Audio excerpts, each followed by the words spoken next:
welcome back to For Life podcast, where you can improve your active listening skills and reduce screen time. Practice is the mother of knowledge. Come with us, explore yourself to new topics, new vocabulary on a weekly basis. Our topic today is how to become a polyglot. This is Helen and our guest speaker, Chang Nguyen.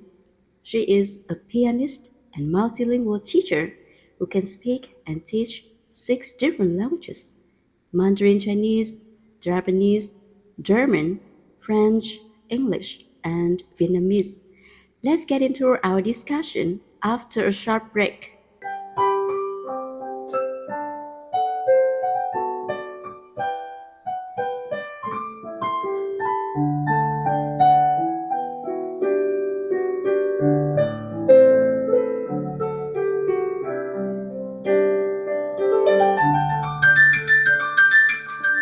Konnichiwa, watashi wa Min desu. これからお世話になります。大家好，皆さんおはようございます。Guten Tag, Leute. Bonjour tout le monde. 现在我看听在国 For Life podcast. Hello everyone. Hello Huan, and thank you for having me in the show. Wow, it's so amazing that you can speak 6 different languages. I have a very first question for you, Chang. Among those, which one is your favorite? Well, I get this question a lot as I speak many different languages. It's really hard for me to say which one is my favorite language as I use them on my everyday life. For example, when I wake up in the morning next to my baby, I greet her in English. And then in everyday life communication, I connect with people here as I'm living in Vietnam, so I speak with them in Vietnamese. And then I go to work, I teach English, I teach Mandarin, and then at night when I have some time, I talk with my European friends in French language. So if you have to ask me, I would say I love all of them. So impressive. I'm so curious about the reasons why you have learned those. What are motivations pushing you forward? Well, then I will have to bring you back to my story in my childhood as a little kid. So at the age of 5, I started learning my first second language, which was English. And at that time, my parents invited some native tutors and teachers to my home to teach me and other kids some English. And then I realized I really enjoyed making the same sounds as the native speakers did in the class. I enjoy being acknowledged as a kid. It sounds really childish nowadays, but back then I was just a little kid, like baby, and I love receiving attention from my classmates and my teachers. The whole new stream of energy ran through my veins, if you could understand what I mean, and I love being the star of the class. So I really spent a lot of time learning the language, and as I grew up, I went to university, and at the age of 17, 18, I already started learning German, Chinese as a major, and at the age of 23, I started learning French and Japanese. And I know there's a saying, if you speak to a man in a second language, you're talking to his mind. If you speak to the man in his mother tongue, you're talking to his heart.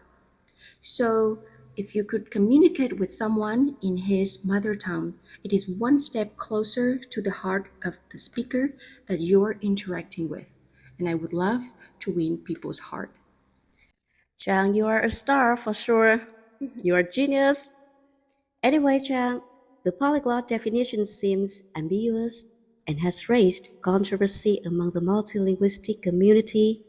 Some people consider that a polyglot is far from a bilingual person. He should be a superlingual one. In this episode, we'll be asking what is a polyglot and how to become a polyglot. But first, it's time for fun fact for quiz. What percentage of the world's population is bilingual? A. 33%, B.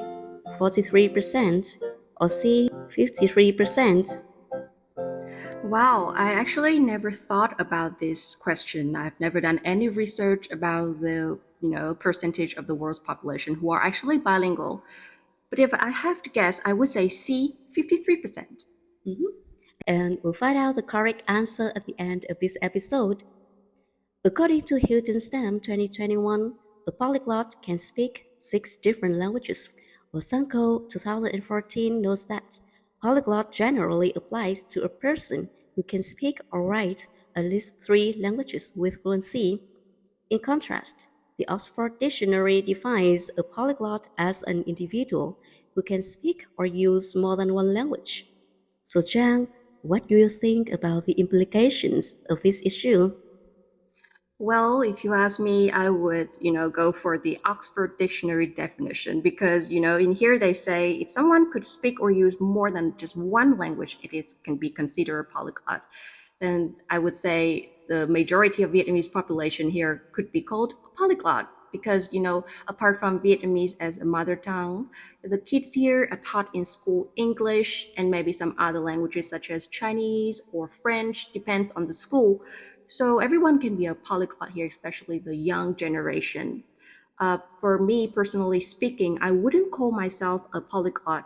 I would just call myself a language learner or a language lover because I just really enjoy speaking different languages. One last question. How have you learned the languages? I mean, how to balance learning different languages or arrange an appropriate schedule to manage those.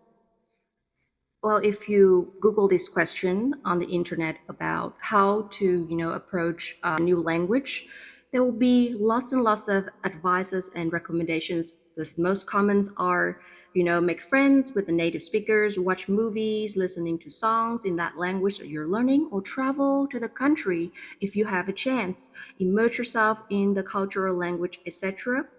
But from my own experience, I would give you guys an honest advice about, if you want to master the language learning, try to learn one language at a time. Focus on mastering that one foreign language before you moving on to the next one.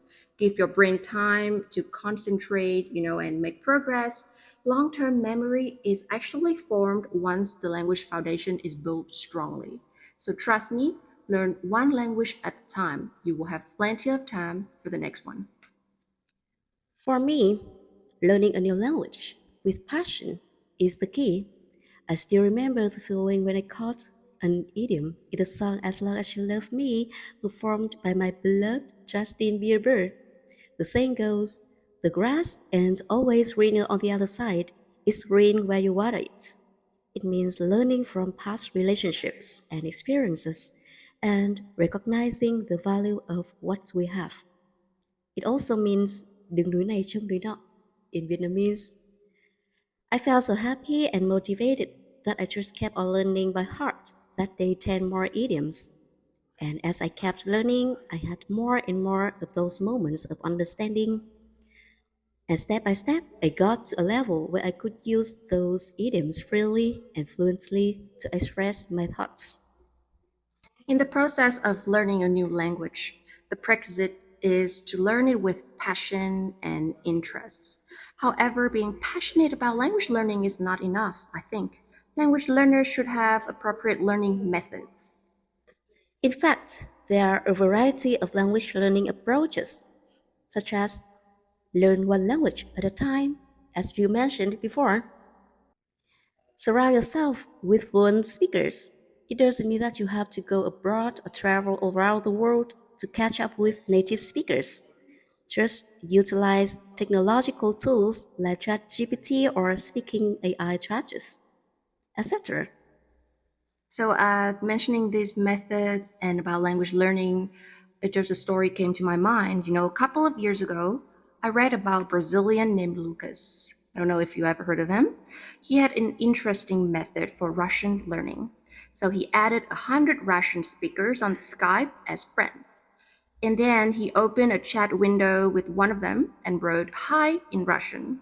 And the person replied, "Hi, how are you?" Lucas copied this and put it into a text window with another person. And the person on the other side replied, "I'm fine, thank you, and how are you?" Lucas copied this back to the first person. And in this way, he had two strangers having a conversation with each other without knowing about it. Such a genius way, right? Oh, so interesting, Chang. And to our dear audiences, remember that an appropriate learning approach is the key. Practice makes perfect. Keep being persistent and try your best. I hope you will excel in communication in general and become a multilingual person in particular. So now it's time to review the answer to the question: what percentage of the world's population is bilingual? And you guessed? My guess was C, 53%. Which is the wrong answer, I'm afraid. In fact, 43% of the global population is bilingual, according to Newsdo 2023. It means that if you can speak more than one language, you are better than half of the world's population. So, try your best and move forward.